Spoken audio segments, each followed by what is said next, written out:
Assalamualaikum warahmatullahi wabarakatuh. Kami dari kelompok 4 akan memaparkan hasil diskusi kami untuk mata kuliah Kesehatan dan Keselamatan Kerja Pesisir dan Kepulauan dengan judul Penyakit Akibat Kerja. Pengertian penyakit akibat kerja. Penyakit akibat kerja adalah penyakit yang mempunyai penyebab yang spesifik atau asosiasi yang kuat dengan pekerjaan. Pada umumnya terdiri dari satu agen penyebab. Harus ada hubungan sebab akibat antara proses penyakit dan hazard di tempat kerja.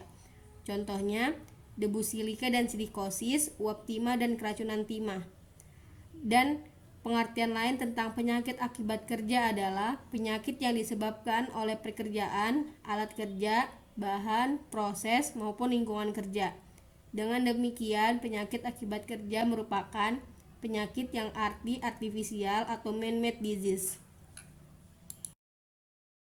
Pada simposium internasional mengenai penyakit akibat hubungan pekerjaan yang diselenggarakan oleh ILO, International Labour Organization, di Linz, Austria, menghasilkan definisi menyangkut PAK sebagai berikut. Penyakit akibat kerja atau occupational disease adalah penyakit yang mempunyai penyebab yang spesifik atau asosiasi yang kuat dengan pekerjaan yang pada umumnya terdiri dari satu agen penyebab yang sudah diakui. Penyakit yang berhubungan dengan pekerjaan atau work-related disease adalah penyakit yang mempunyai beberapa agen penyebab di mana faktor pekerjaan memegang peranan bersama dengan faktor risiko dalam berkembangnya penyakit yang mempunyai etiologi kompleks. Penyakit yang mengenai populasi pekerjaan atau disease affecting working population adalah penyakit yang terjadi pada populasi pekerjaan tanpa adanya agen penyebab di tempat pekerjaan, namun dapat diperberat oleh kondisi pekerjaan yang buruk bagi kesehatan. Adapun klasifikasi penyakit akibat kerja, menurut WHO membedakan menjadi 4 kategori penyakit akibat kerja, yaitu yang pertama, penyakit yang hanya disebabkan oleh pekerjaan, misalnya penyakit pneumokoniosis merupakan suatu kelainan yang terjadi akibat penumpukan debu dalam paru-paru. Dan yang kedua, penyakit yang salah satu penyebabnya adalah pekerjaan, misalnya penyakit karsinoma bronkogenik atau tumor dada. Dan yang ketiga, penyakit dengan pekerjaan merupakan salah satu penyebab di antara faktor-faktor penyebab lainnya, misalnya penyakit bronkitis kronis. Dan yang terakhir, penyakit di mana pekerjaan memperberat suatu kondisi yang sudah ada sebelumnya, misalnya penyakit asma. Kemudian, faktor penyebab penyakit akibat kerja dibedakan menjadi beberapa golongan, yaitu yang pertama golongan fisik, meliputi tekanan, suhu, kebisingan, cahaya, dan lain-lain. Kemudian yang kedua golongan kimia, meliputi bahan-bahan beracun dan berbahaya atau radioaktif. Kemudian yang ketiga golongan biologi, meliputi bakteri, virus, jamur, binatang, dan tanaman. Kemudian yang keempat, golongan fisiologi atau ergonomi, meliputi lingkungan tempat kerja maupun posisi tubuh saat bekerja. Dan yang terakhir, golongan mental psikologi, dapat disebabkan oleh stres dan perasaan seseorang. Materi berikutnya faktor penyebab penyakit akibat kerja pada golongan fisik, yaitu 1. Suara tinggi atau bising dapat menyebabkan ketulian. Yang kedua, temperatur atau suhu tinggi yang dapat menyebabkan hiperpireksi, miliaria, head cramp, head exhaustion, dan heat stroke. Yang ketiga, radiasi sinar elektromagnetik inframerah yang dapat menyebabkan katarak. Yang keempat, ultraviolet yang dapat menyebabkan konjungtivitas. Yang kelima, radioaktif atau alfa atau beta atau gamma atau X yang dapat menyebabkan gangguan terhadap sel tubuh manusia. Yang keenam, tekanan udara tinggi yang dapat menyebabkan Coulson disease. Dan yang terakhir, getaran yang dapat menyebabkan Raynaud disease, gangguan metabolisme, dan polineuritis.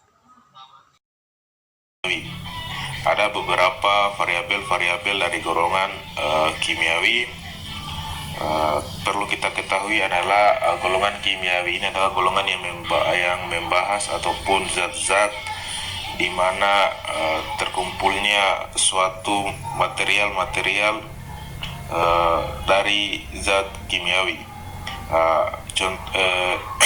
Pada variabel pertama yaitu asal. Untuk golongan kimiawi ini adalah asal ini berupa bahan baku, bahan tambahan, hasil sementara, hasil sampingan dalam artian produk, sisa produk atau bahan bangunan. Yang kedua, bentuk. Bentuknya ini ada berupa padat, ada berupa gas, ada berupa cair, ada berupa uap ataupun partikel-partikel yang dimana itu bisa dikategorikan dalam bentuk. Itu yang ketiga, variabel ketiga, cara masuk tubuhnya itu mereka melalui saluran pernapasan, saluran pencernaan, dan mukosa. Yang keempat, masuknya mereka itu secara akut atau kronik. Variabel yang kelima, efek terhadap tubuh mereka itu bisa menyebabkan seperti iritasi, alergi, korosif, asphyxia, keracunan sistematik, dan kanker kerusakan kelainan janin. Beberapa unsur yang tergabung dalam debu ini, yang pertama mineral, dalam artian berupa asbestosik, silikosik, dan siderosis. Yang kedua organik, alergik, dia berupa alergik. Setelah debu ada juga namanya gas. Gas ini banyak jenis-jenisnya. Salah satunya dia gas COHCN H2S. Ini dia bisa dapat menyebabkan asphyxia. Terus ada lagi gas NH3, Cl2, dan SO2. Ini dapat menyebabkan dia iritan. Setelah debu gas ada juga foam. Dia ini berupa adalah partikel padat atau dalam bahasa seriannya metal foam everbening pneumoconiosis. Setelah itu adalah larutan yang bersifat asam, basah, kuat, dapat menyebabkan alergi dermatitis, contohnya seperti asam kromat atau formalin atau garam atau nikel, ya. Golongan kimia. C. Faktor biologik. Penyakit di tempat kerja akibat faktor biologi biasanya disebabkan oleh makhluk hidup sehingga menyebabkan gangguan kesehatan pada pekerja yang terpajan. Potensi bahaya yang menyebabkan reaksi alergi atau iritasi akibat bahan-bahan biologis seperti virus, bakteri, dan parasit. Contoh penyakit yang disebabkan oleh virus adalah rabies dan hepatitis. Contoh penyakit yang disebabkan oleh bakteri seperti antraks, leptospirosis, brucellosis, TBC, dan tetanus. Contoh penyakit yang disebabkan akibat oleh parasit yaitu Ancylostomiosis dan Actistomiasis.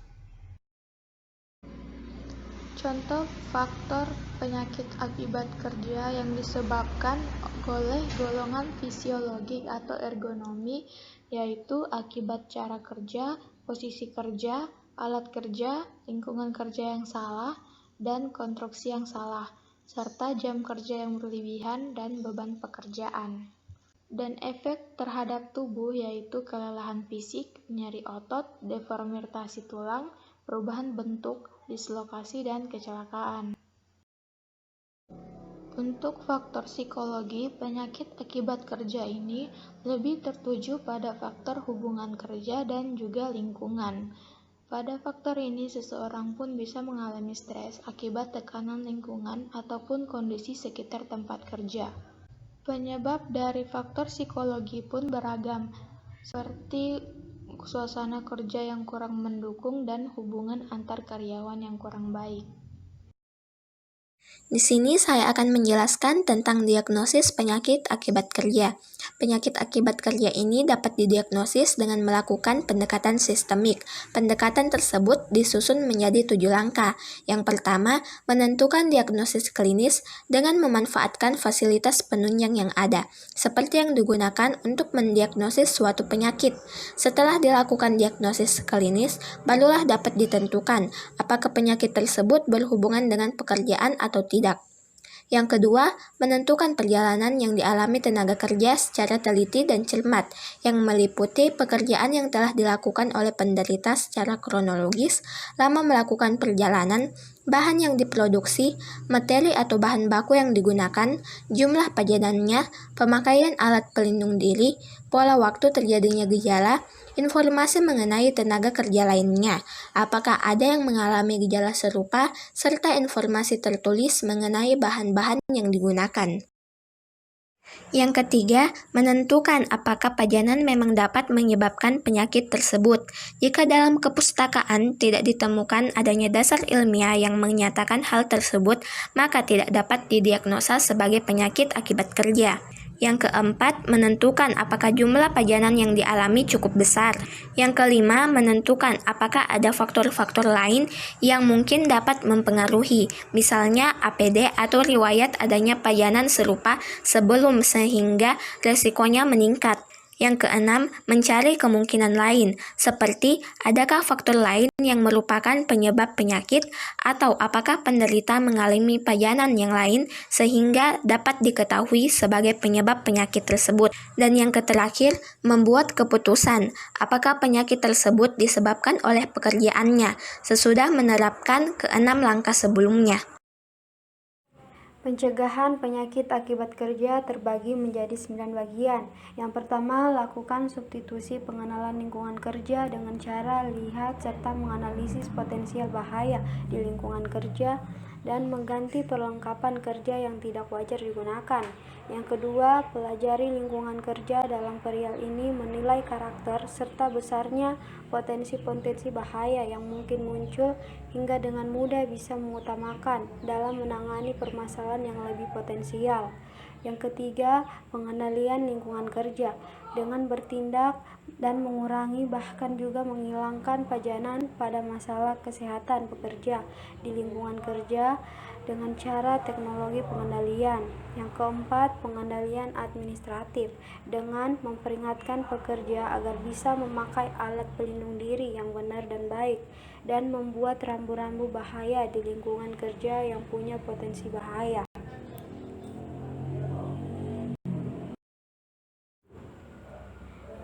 Yang kelima, kontrol kesehatan pekerja dengan berkala untuk mencari aspek pemicu serta upaya penyembuhan.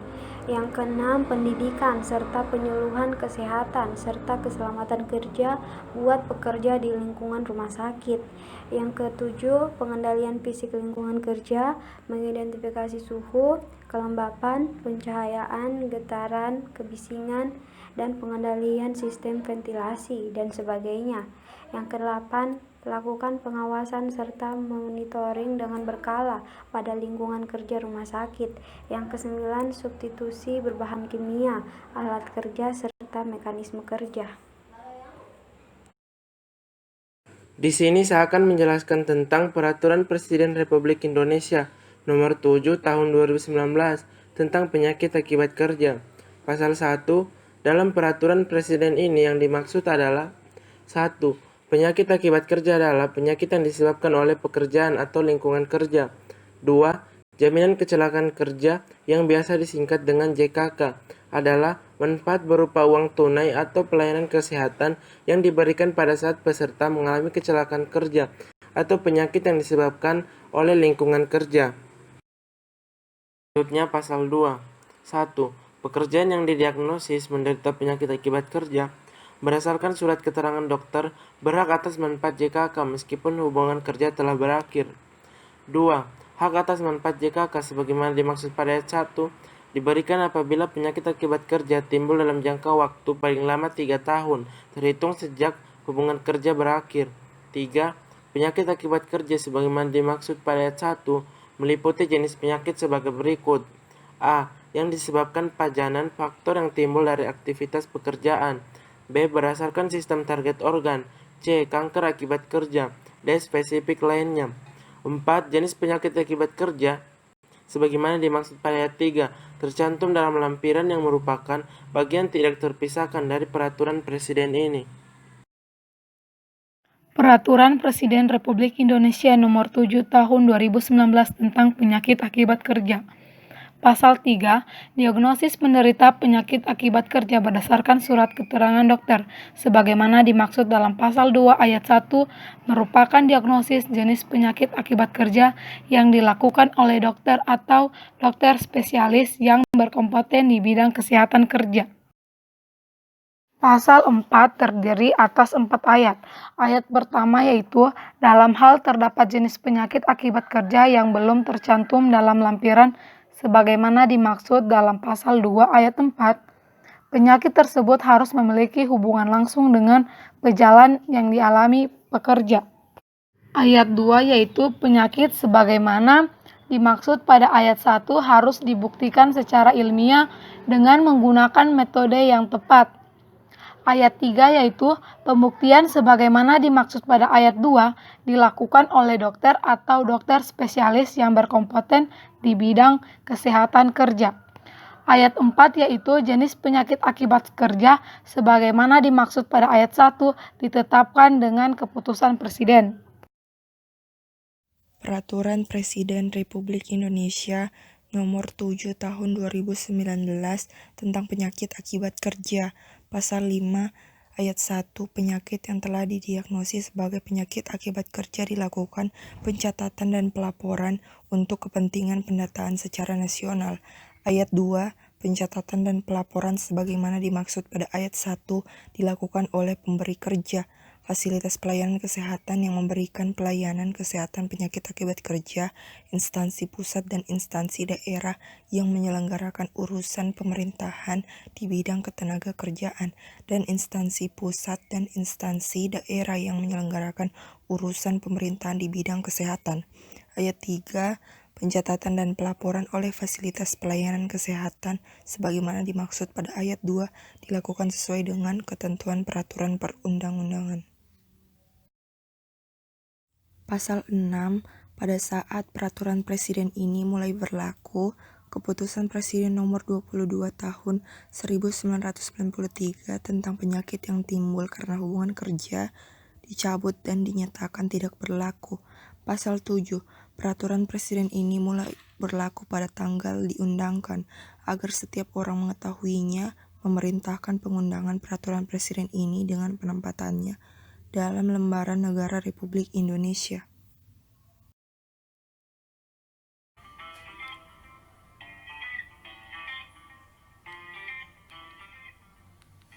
Itulah hasil diskusi dari kelompok kami. Semoga bermanfaat bagi kita semua. Kurang dan lebihnya kami mohon maaf. Terima kasih. Wassalamualaikum warahmatullahi wabarakatuh.